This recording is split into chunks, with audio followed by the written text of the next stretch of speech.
You ask Tiger to solve. This deals with linear equations with one unknown. The final result is x equals 10.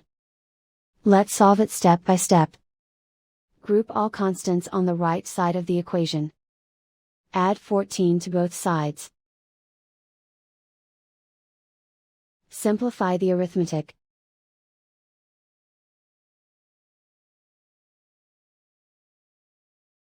Isolate the x. Divide both sides by 4. Simplify the fraction. Find the greatest common factor of the numerator and denominator. Factor out and cancel the greatest common factor.